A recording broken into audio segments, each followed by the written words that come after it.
మీరు ఎప్పుడైనా గమనించారా? జపాన్ చిన్న దేశమే కావచ్చు, కానీ టెక్నాలజీలో, డిసిప్లిన్ లో వాళ్ళను మించిన వాళ్ళు లేరు. బాంబు దాడుల్లో నాశనమైన దేశం కేవలం కొన్ని సంవత్సరాల్లోనే ప్రపంచంలోనే టాప్ కంట్రీగా ఎలా మారింది? దీనికి కారణం ఒక్కటే, డిసిప్లిన్ అంటే క్రమశిక్షణ. ఈ రోజు మన వీడియోలో జపనీస్ వాళ్ళు పాటించే 5 సీక్రెట్ అలవాట్లను తెలుసుకుందాం. ఇవి కేవలం అలవాట్లు కాదు, మీ బద్ధకాన్ని వదిలించుకుని సక్సెస్ వైపు నడిపించే అస్త్రాలు. మీ లైఫ్ చేంజ్ అవ్వాలంటే ఈ వీడియోని చివరి వరకు చూడాలి. అసలు సబ్జెక్ట్ లోకి వెళ్లే ముందు ఒక చిన్న స్టోరీ చెప్తాను. జపాన్ లో ఒక ఫేమస్ సుషి చెఫ్ ఉన్నారు. ఆయన పేరు జిరో. ఆయన వయసు 90 ఏళ్లు దాటినా ఇప్పటికీ ప్రతిరోజు అదే టైంకి నిద్రలేచి అదే శ్రద్ధతో సుషి చేస్తారు. ఒకసారి రిపోర్టర్ ఆయన అడిగాడు, మీరు రిటైర్ అవ్వకుండా ఇంకా ఎందుకు పని చేస్తున్నారు అని. దానికి జిరో నవ్వి ఇలా అన్నాడు, నేను నిన్నటి కంటే ఈ రోజు కొంచెం బాగా చేయాలనుకుంటున్నాను. పర్ఫెక్షన్ అనేది ఒక గమ్యం కాదు, అది ఒక ప్రయాణం. చూసారా, అదే జపనీస్ మెంటాలిటీ.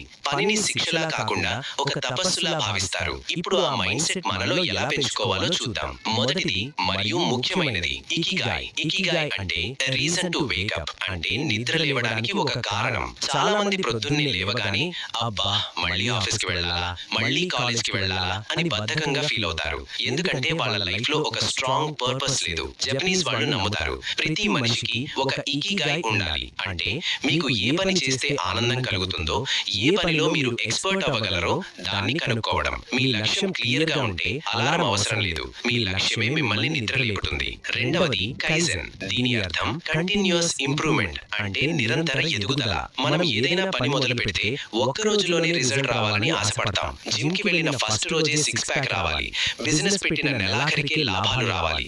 రాకపోతే డిప్రెస్ అయిపోతాం.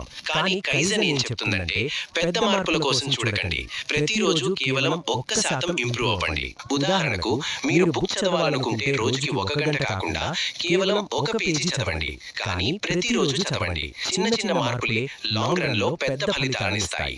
మూడవది ఫోకస్ పెంచడానికి పొమోడోరో. ఇది జపాన్ లో చాలా పాపులర్. మనం గంటల తరబడి చదువుతాం లేదా పని చేస్తాం, కానీ మధ్యలో ఫోన్ చూడటం, రీల్స్ స్క్రోల్ చేయడం వల్ల టైం వేస్ట్ అవుతుంది. దీనికి సొల్యూషన్ 25 నిమిషాలు పూర్తి ఫోకస్ తో పని చేయండి, తర్వాత 5 నిమిషాలు బ్రేక్ తీసుకోండి. ఈ సైకిల్ ని రిపీట్ చేయండి. ఇలా చేయడం వల్ల బ్రెయిన్ అలసిపోదు, పైగా పని వేగంగా అవుతుంది. నాలుగవది హెల్త్ సీక్రెట్, హారా హాచీబు. దీని అర్థం కడుపు 80% నిండే వరకే తినాలి. మనం ఫుల్ గా తినేసి కదలలేక సోఫాలో పడిపోతాం. అతిగా తింటే బద్ధకం వస్తుంది, మైండ్ స్లో అవుతుంది. జపనీస్ వాళ్ళు ఎప్పుడూ కడుపులో కొంచెం ఖాళీ ఉంచుతారు. దీని వల్ల వాళ్ళు రోజంతా ఎనర్జెటిక్ గా ఉంటారు. అందుకే జపాన్ లో ఒబేసిటీ చాలా తక్కువ. చివరిది షుషిన్. దీని అర్థం బిగినర్స్ మైండ్, అంటే నేర్చుకునే గుణం. మనం కొంచెం సక్సెస్ రాగానే నాకు అన్నీ తెలుసు అనే అహంకారం, ఈగో వచ్చేస్తుంది. కానీ జపనీస్ మాస్టర్స్ ఎంత ఎత్తుకు ఎదిగినా ఇంకా ఏదో నేర్చుకోవాలనే తపనతో ఉంటారు. మీరు నాకు అన్నీ తెలుసు అనుకున్న క్షణమే మీ గ్రోత్ ఆగిపోతుంది. ఎప్పుడూ ఒక స్టూడెంట్ లా ఆలోచించండి. ఇప్పుడు వినడం వరకు బాగానే ఉంది, కానీ ఆచరిస్తే కదా రిజల్ట్ వచ్చేది. అందుకే మీకు ఒక 7 డేస్ కైజెన్ ఛాలెంజ్ ఇస్తున్నాను. రాబోయే 7 రోజులు మీ లైఫ్ లోని ఏదైనా ఒక పనిని తీసుకోండి. అది ఎక్సర్సైజ్ కావచ్చు, చదవడం కావచ్చు. దాన్ని రోజుకి కనీసం 5 నిమిషాలు మాత్రమే చేయండి, కానీ ఒక్క రోజు కూడా మిస్ అవ్వకూడదు. ఎవరైతే ఈ ఛాలెంజ్ కి రెడీగా ఉన్నారో కింద కమెంట్స్ లో ఐ యాక్సెప్ట్ కైజెన్ అని టైప్ చేయండి. చూద్దాం ఎంతమంది సీరియస్ గా ఉన్నారు. ఫ్రెండ్స్, గుర్తుపెట్టుకోండి, క్రమశిక్షణ అంటే స్వేచ్ఛను కోల్పోవడం కాదు, భవిష్యత్తును నిర్మించుకోవడం. ఈ వీడియో మీకు ఏ మాత్రం ఉపయోగపడినా లైక్ చేసి మీ ఫ్రెండ్స్ తో షేర్ చేయండి. ఎందుకంటే మంచి విషయాలు పంచితేనే పెరుగుతాయి. ఇలాంటి మరిన్ని మోటివేషనల్